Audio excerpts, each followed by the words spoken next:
All right. So I'm teaching a class tomorrow at church, and the topic is about spiritual talents.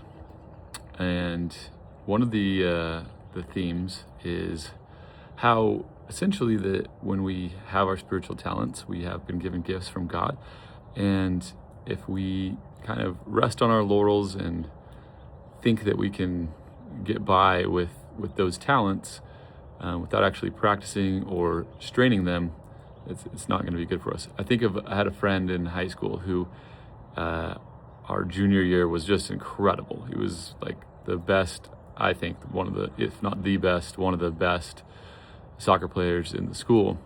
And then he decided not to practice. He decided that, he had all this talent and that he didn't need to.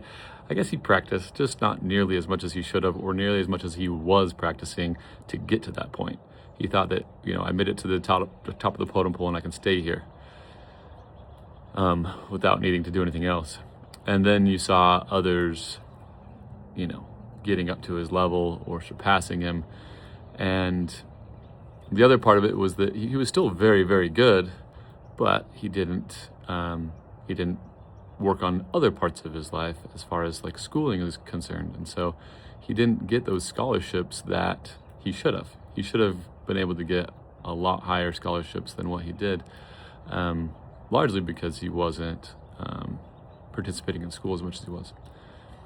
And as I'm running here this morning, I didn't run at all when I was away traveling for the last month. And when I came back to the run gym earlier this week, it was apparent that my speed, and more so than my speed, my endurance was drastically reduced after just a few weeks, 4, 5, 6 weeks. And so if that happens to our physical body, how much more likely is it that it happens to our spiritual body? We can think back to a time when we testified of Christ more vividly. We can think back to times when we had spiritual experiences. But how easily and how quickly do those things fade after a week, after a month, after a year?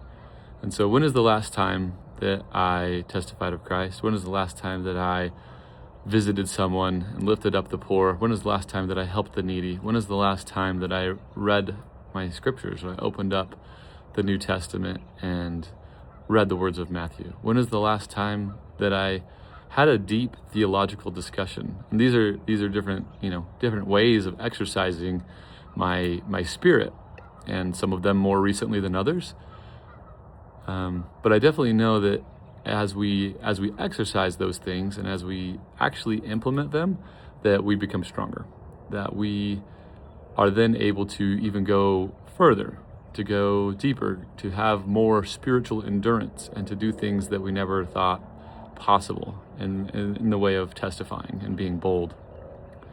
I went out last night with the sister missionaries, and one of those sister missionaries in particular, she was bold and testifying, and it was beautiful to see that you could tell that in her heart, like, she wanted for people to know Christ, and those that knew Christ, she wanted them to know him deeper.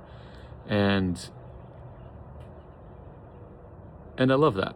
And it's something that we should all of us always want at all times, because it's not that we want to force our religion on somebody. It's not about that. There's nothing to do with that. It's that we want the peace that we feel knowing God at a personal level to enter into everyone's life.